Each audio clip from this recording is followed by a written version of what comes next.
Hey there, internets. So I didn't do a video last night, kicked it off to tonight because I wasn't sure what I wanted to do, and then I came up with an idea a little bit too late to get together. Sometimes I only do a video about once a week. Sometimes when I do more than one, it throws everything off. And I did one earlier. If you haven't seen it, go watch it. It was actually when I took some time to go look some stuff up to justify my position. So, Mike Pence decided to drop out of the 2024 presidential race. I'm going to say it's about goddamn time. It's one of those, it kind of reminded me of John Kasich when he was running in 2016. He sat there staying in there, and you hear his supporters say, well, maybe they want to win, of why he was staying in when it came down to it was obviously going to be him, Trump, or Cruz. And Kasich stayed in, Rubio stayed in, Carson stayed in, way past when it was obvious it wasn't going to be any of them. And in some cases, it would have only taken a couple percentage points, where on some states, if Cruz would have gotten over the 50% mark, he was only a little bit out, like in Idaho and Texas. But the non-Trump vote was broken up so much that you just couldn't quite get over the 50% mark. You would have gotten all the delegates instead of just a portion, and Trump would have gotten nothing. You know, so it's about damn time that he gets out. You know, the thing with Pence is he probably would have been competent. I'm not going to sit there and say that a person has to have any kind of loyalty to Trump to be considered a Republican. I don't think Trump has loyalty to the Republican Party or to the conservative cause. Trump is loyal to Trump in whatever ideas he's going to spout. So here's the thing. You can be conservative, not be all for Trump. But sometimes it's very obvious you're not going to be the person. And when you're running as a former vice president, your core base is going to naturally be the president you served under's core base. And in Pence's case, going after the nomination to try and defeat Trump was not going to happen. Everyone just turned on him. They were going to have nothing to do with Pence. If Trump had been ended by the left, if Trump had died of natural causes and Pence had run as I will be Trump without the ethical issues and without the boorishness, Mike Pence might have done quite well. It wasn't going to happen this time. Now his political career is done. It got me to thinking about some of the other people that have dropped and how, you know, there's Trump. They talk about the big lead Trump has, which actually could be over 50% of the total Republican vote. And then you say, depending on the poll you're seeing, it's only going to come down to Trump and one other person. And some of these people do need to start dropping out if they want to stop them. But you know, you look at the whole thing. Obviously, the two leaders of both parties, Biden and Trump. So, and with Pence, you know, you flip that around on the Democrat side. If Kamala Harris ran for president independently, her natural base is people who hate Trump so much, or he'll sit there and vote for a senile old man just because he has a D by his name, or because he's not Trump. That is Kamala Harris's base, is people who don't think about who they're voting for. In Trump's case, you know, honestly, I think he is past the age where he should be running. He has terrible behavior. He's very childish about stuff. Him and Chris Christie, I have the same problem with. That neither one will commit to supporting the eventual Republican nominee if it's not them.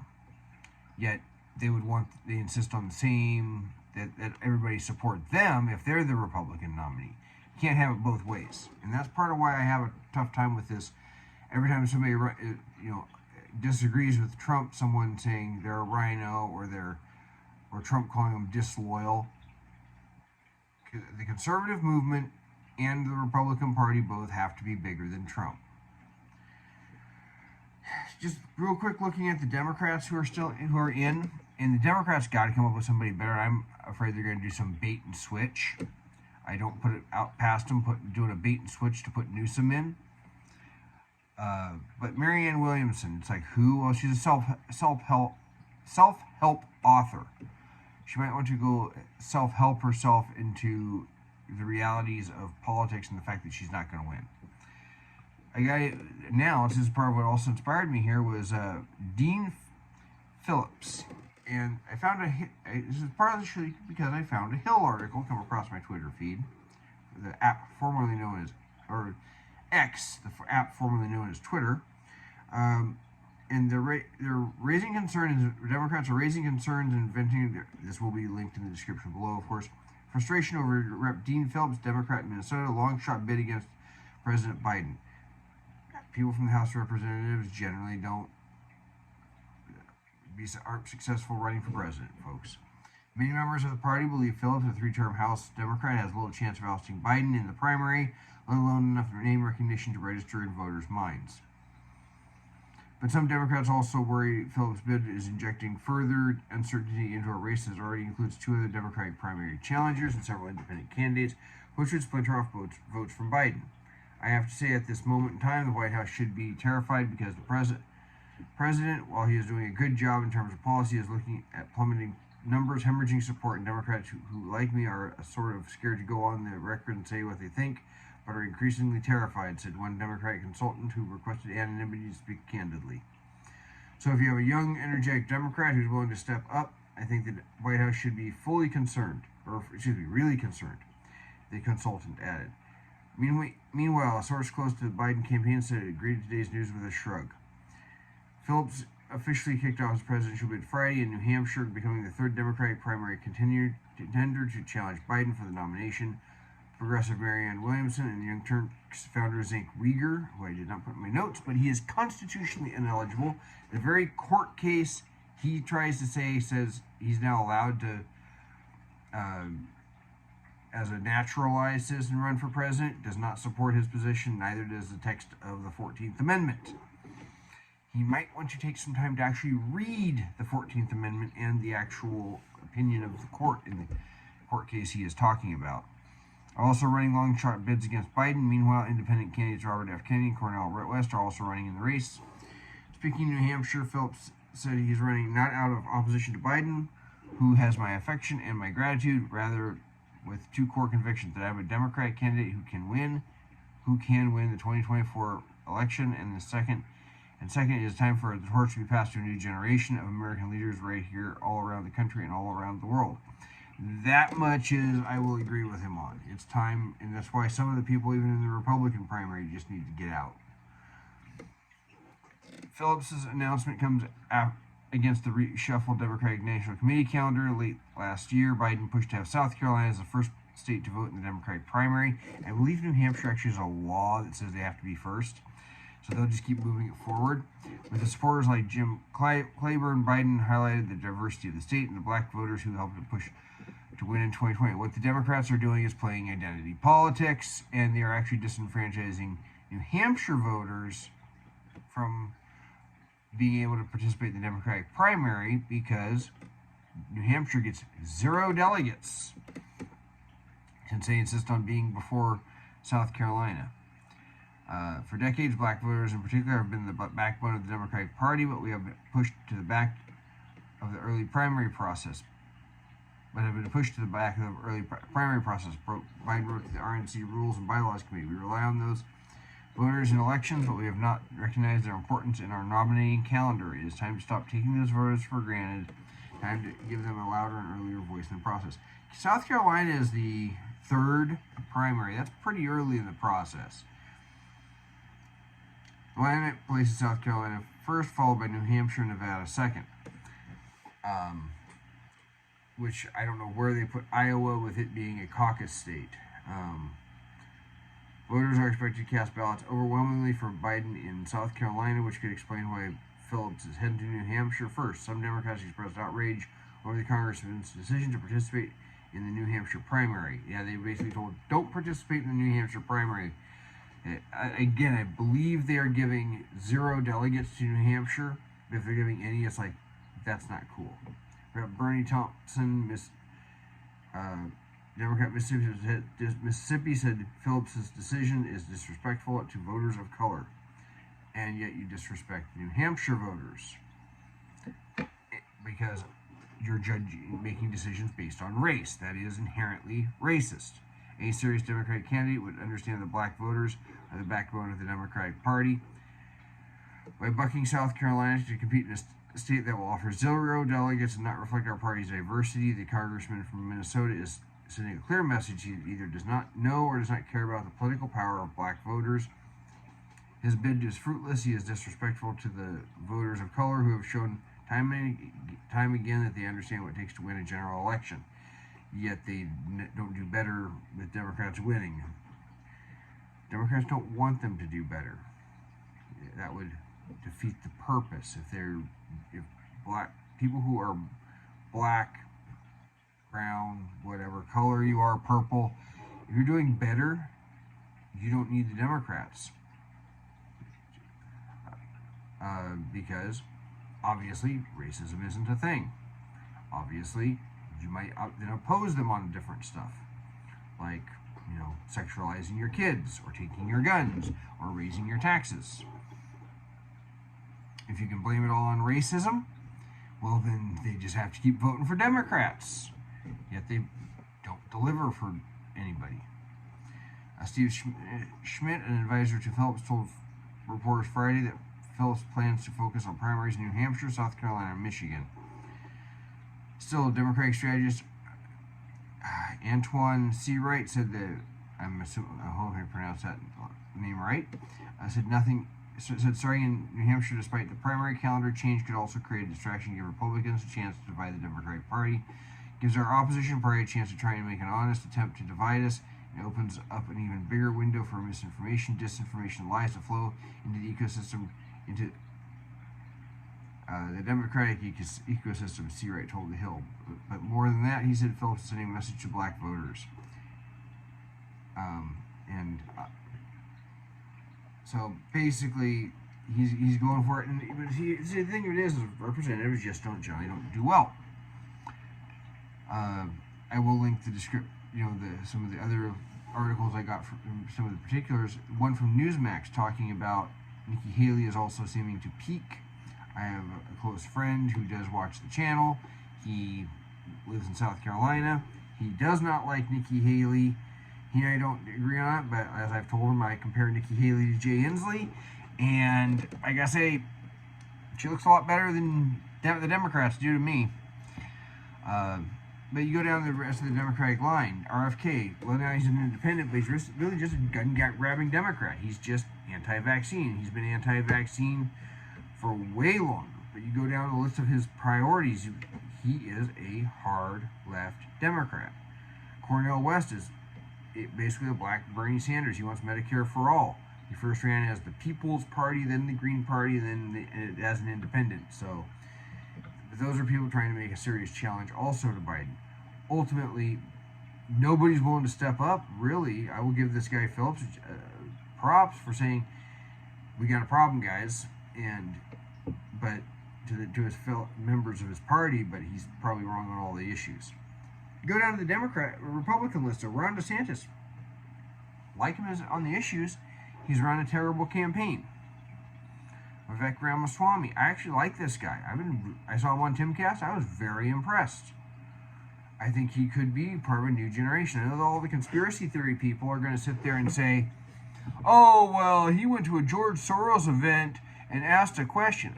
You ever hear, when he was 18, this is the kind of goofball things you have to have when you come up with some of these theories, like people thinking that Ted Cruz was a plant, that he challenged the Bush administration on a constitutional matter when all this went to the Supreme Court, when he was just a assistant solicitor general for his state, won, ran as the insurgent candidate in the Senate, won, just so he could, and then pissed in Mitch McConnell's Wheaties upon arrival, just so he could run because as the globalist candidate and fool everybody to run against Trump. That's the kind of goofball stuff you have to have there.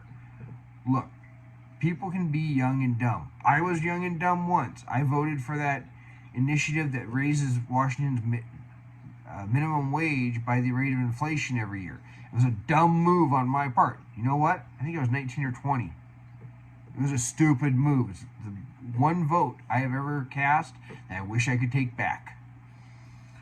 Tim Scott. He's a little too career politician. I like him on the issues. I mean, he was Jim DeMint's handpicked successor for a reason.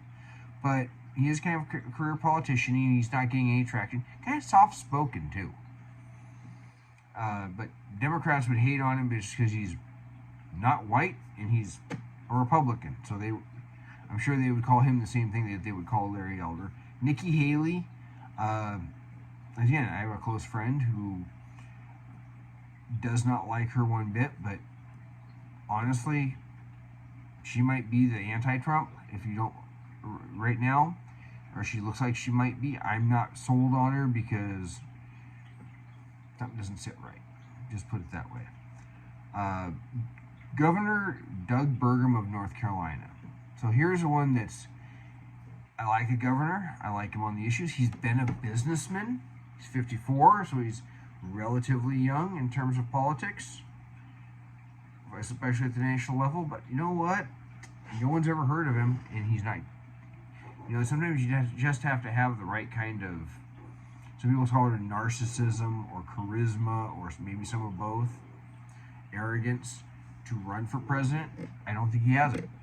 Larry Elder, as the Democrats have called him, the black face of white supremacy, which is one of the stupidest things I've ever heard, and one of the most offensive too.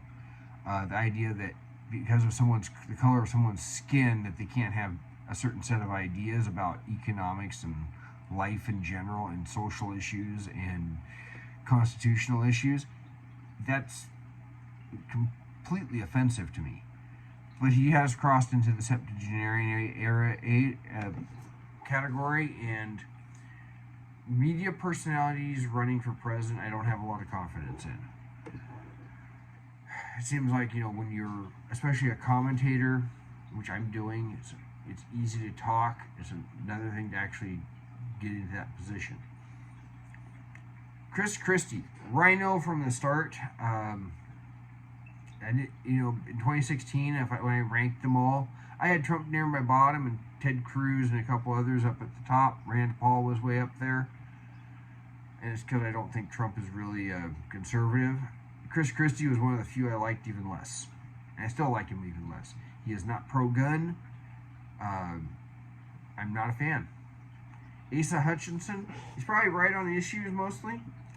But again, septuagenarian. Why are we wanting to put up septuagenarians constantly? I have a tough time just saying outright we should have an age limit to run for president.